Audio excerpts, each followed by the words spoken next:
while back in London, I was playing in a, believe it or not, a Blondie tribute band.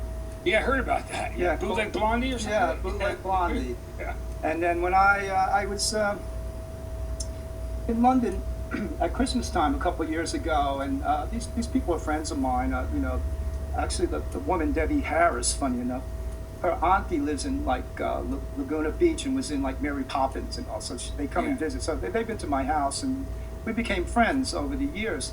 And so I was in London and I went out to see them play at this like recreation center, like a football recreation center, and out in Sutton, out in the south suburbs of London, I think it is. Yeah.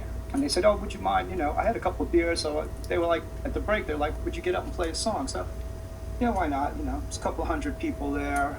I mean, and you know, I got up. It was fun. People dug it. You know, it was Christmas time. So then into the new year, they got in touch with me and said, "Would you consider being like a special guest?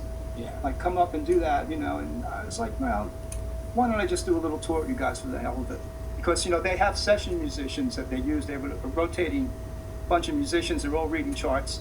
So it wasn't like I displaced the drummer. They used all these different people. So I wound up doing an entire tour with them. And I thought, okay, we're going to be playing in the back room of the pub, like they were doing when I first played with them. And the next thing I know, the second gig was at Shepherd's Bush Empire, which is a proper gig, Yeah, 2,000 people.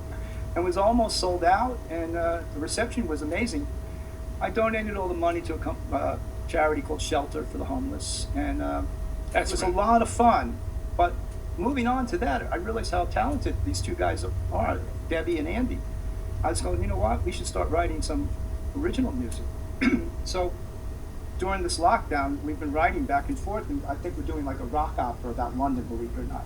That'd be amazing, man. Yeah. We've got like 22 songs, and Andy Harris is proper Cockney, lives in Shepherd's Bush. Yeah.